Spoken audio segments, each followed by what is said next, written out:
كلمات الله التامات من غضبه وعقابه ومن شر عباده ومن حمزات الشياطين وأن يحضرون.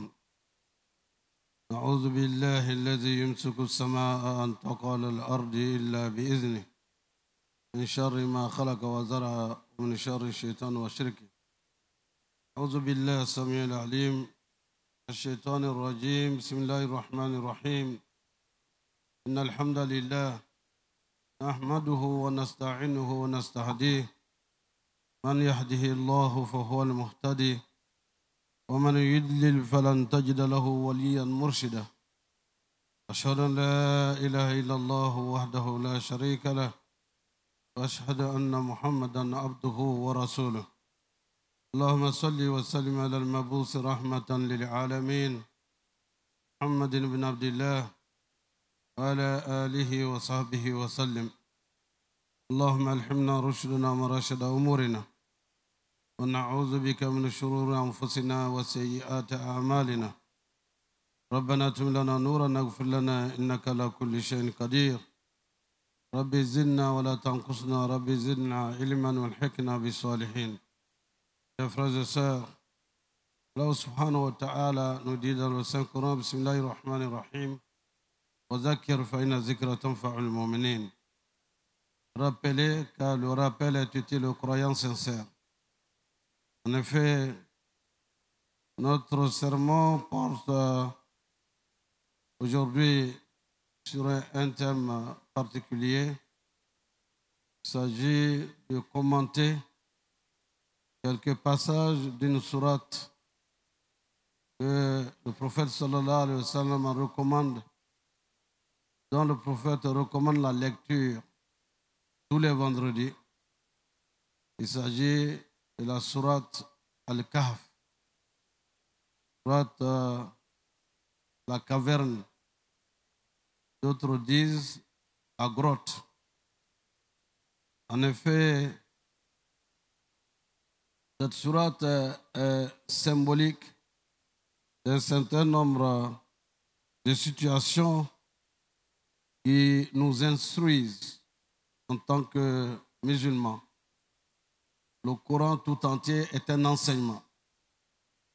L'enseignement qui nous permet de savoir nous comporter selon ce que le Seigneur demande à Allah, nous recommande de faire, et selon ce qu'il nous interdit de faire, et tout cela dans notre bonheur ici-bas et notre bonheur dans l'au-delà avec le gain du paradis, Inch'Allah, avec la rencontre du Seigneur des mondes lui-même.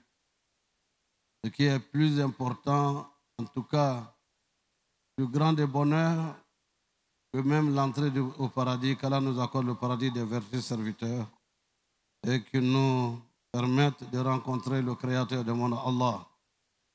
Il a dit, la sourate Al-Kahf, Allah subhanahu wa ta'ala nous dit, Bismillahir Rahmanir Rahim, Alhamdulillah alladhi anzala ala abdihi al-kitaba wa lam yaj'al lahu iwaja qayyiman liyunzira ba'san shadidan min ladunhi wa yubashshira al-mu'minina alladhina ya'maluna as-salihati anna lahum ajran hasana makithina fihi abada wa yunzira alladhina qalu ittakhadha Allahu walada.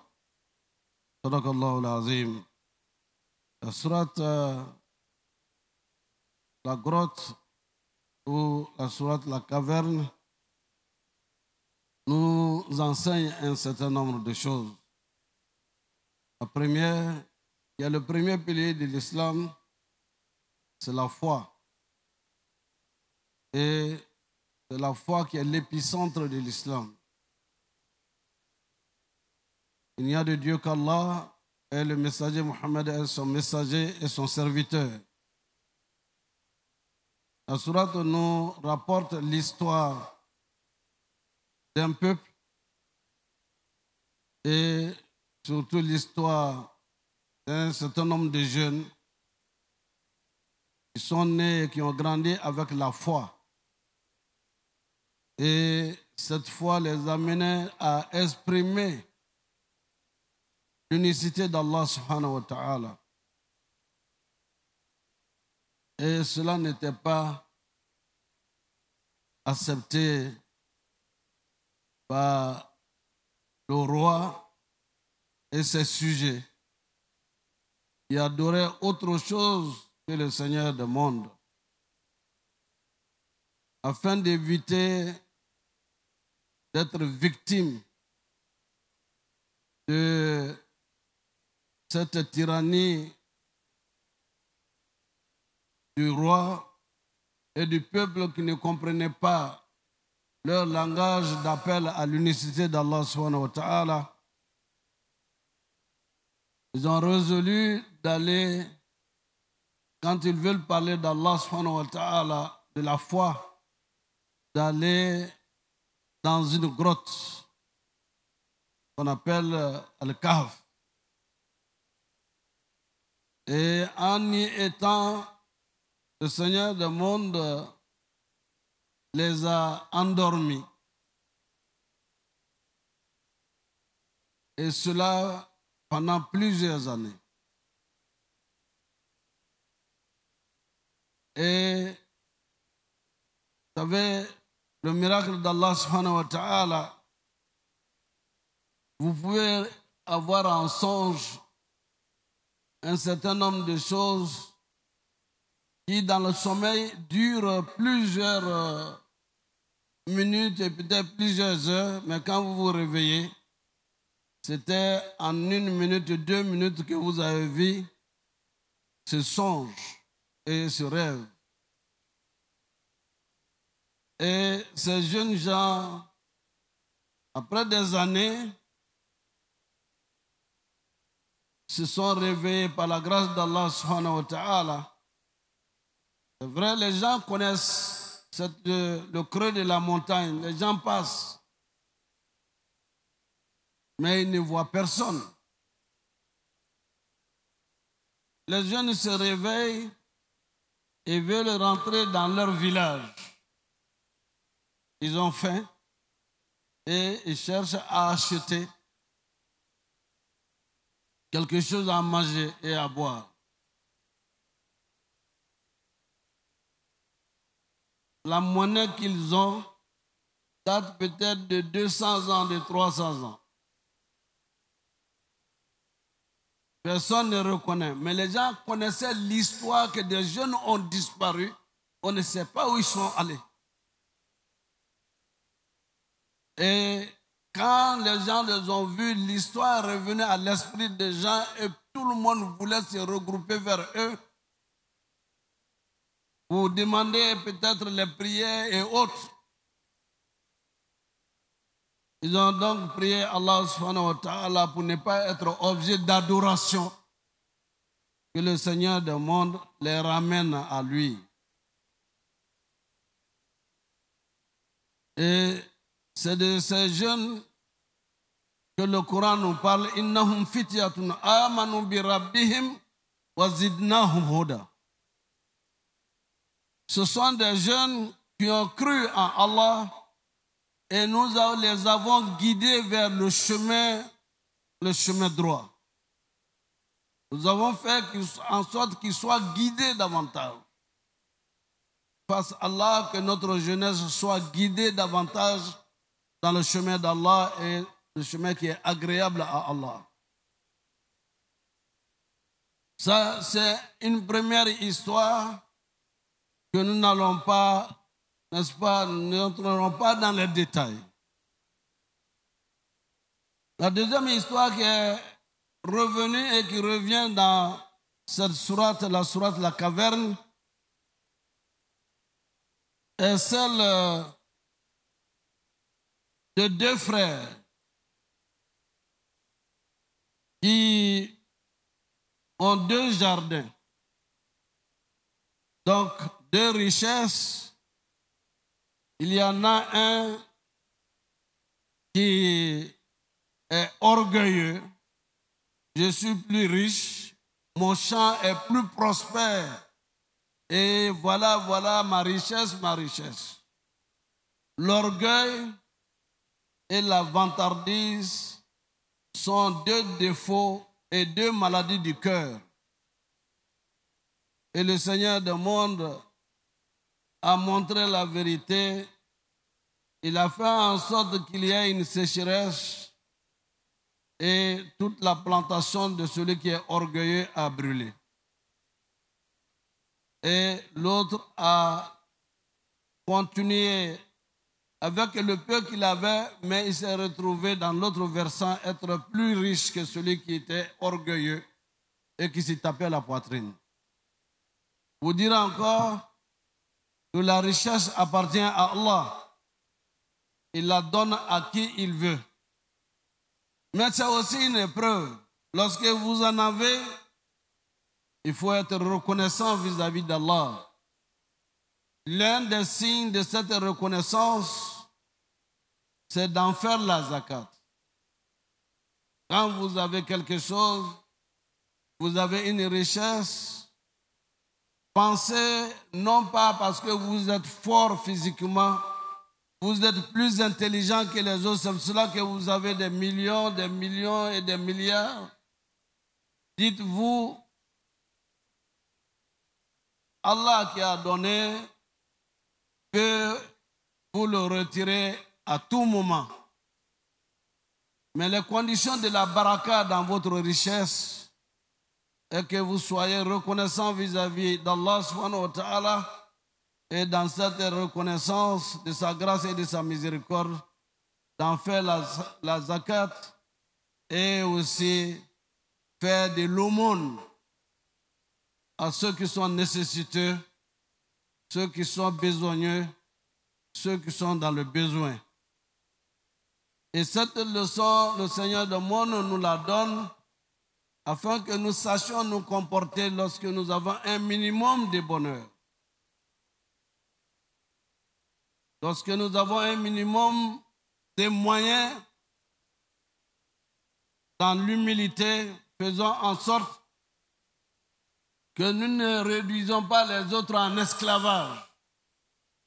Je suis riche, donc les autres sont pauvres, et ça se sent dans notre comportement, ce qui n'est pas islamique, et les conséquences sont celles que nous venons de compter.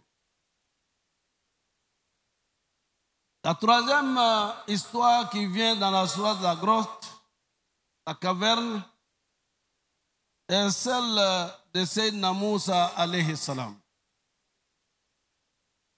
Sayyidina Moussa, un messager d'Allah, un bien-aimé du Seigneur du monde. Vous savez très bien, pour rappel, il y a une différence entre un messager et un envoyé.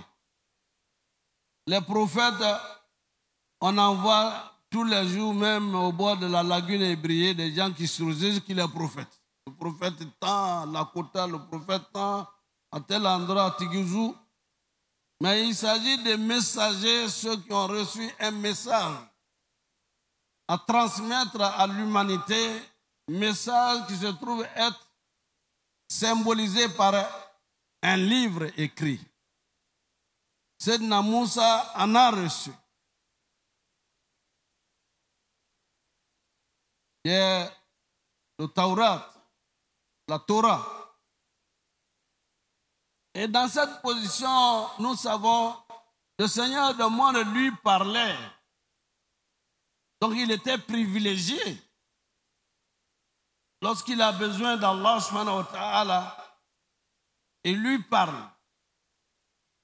Et dans cette position, les gens lui demandent, en fait, est-ce qu'il y a plus savant que toi?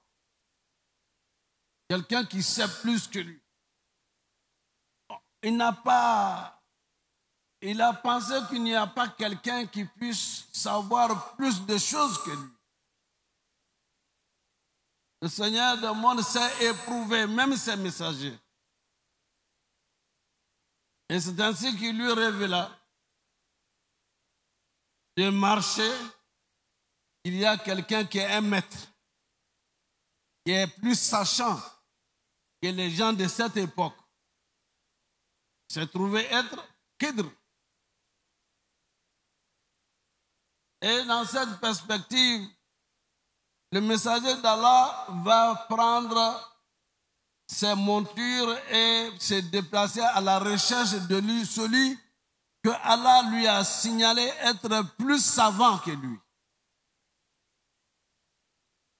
Et lui a indiqué avec précision que ce serait au moment où leur provision sera aménagée, il y aura très peu de choses en leur position, ils auront faim.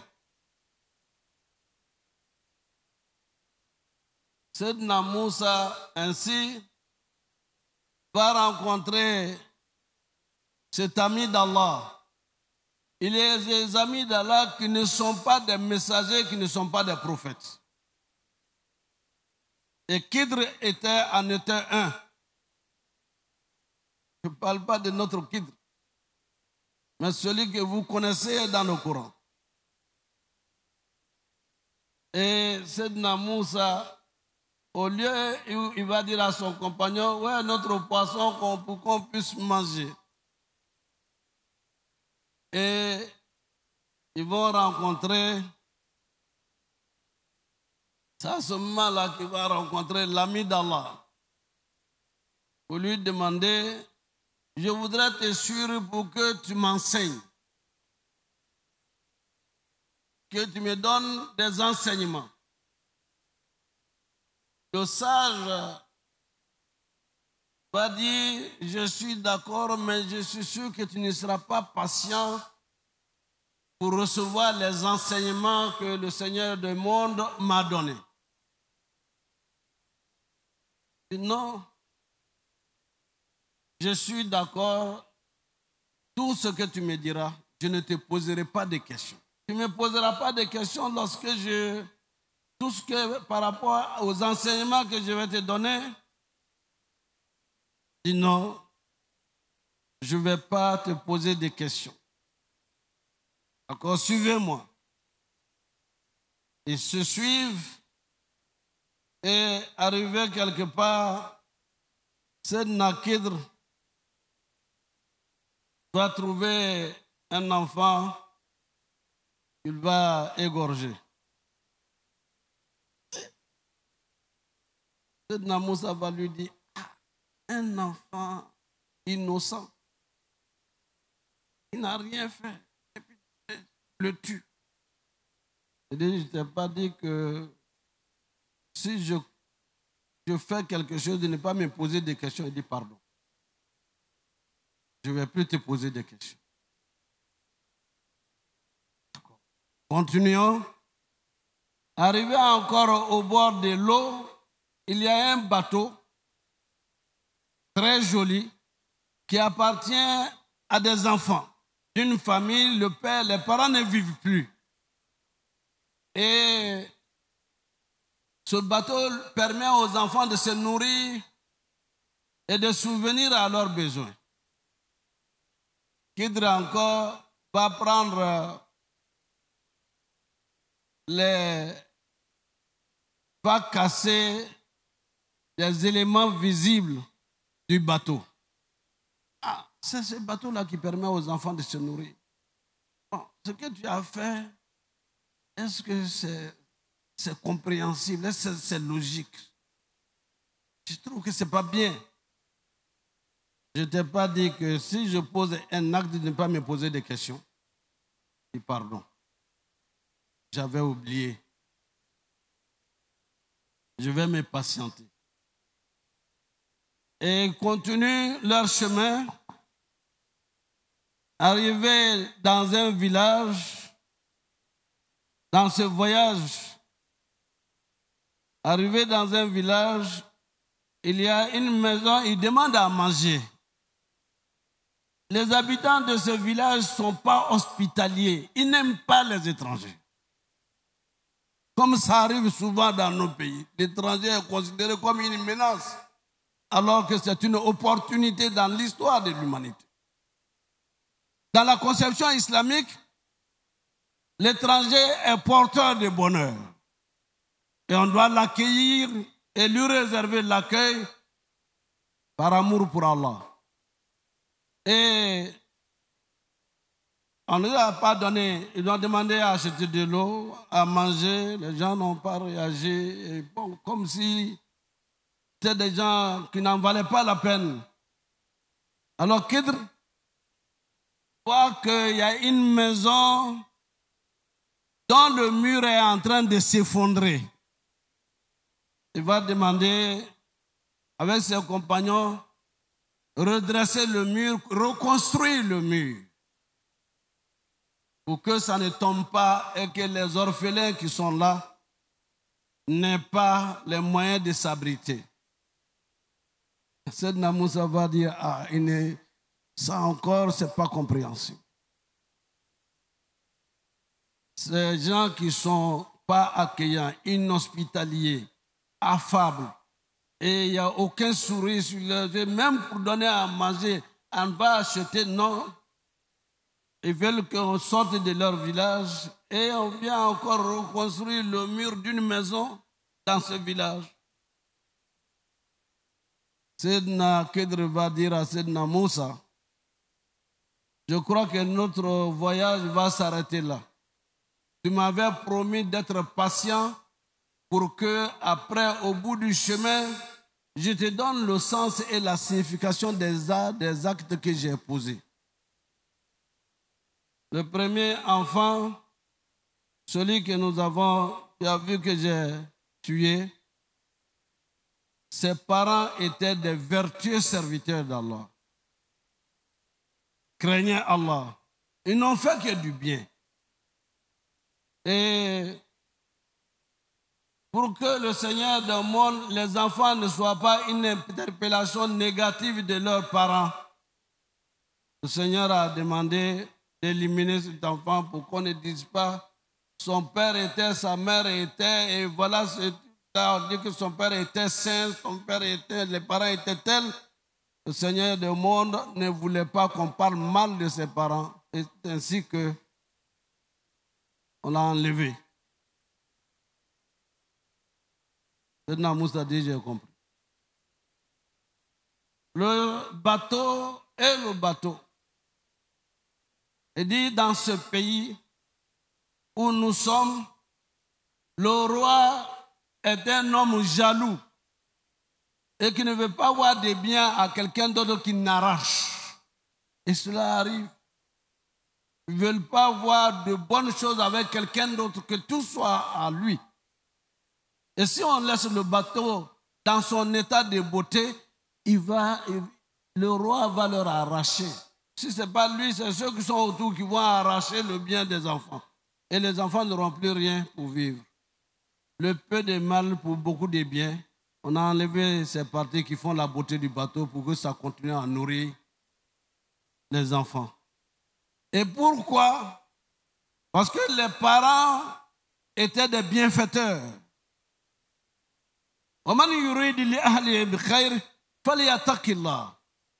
Celui qui veut que dans son héritage, les enfants soient bienfaiteurs, qu'ils craignent Allah. Et donc, l'héritage a profité aux enfants. Mais voilà pourquoi, pour préserver cet héritage, voilà ce que j'ai fait. Troisième étape,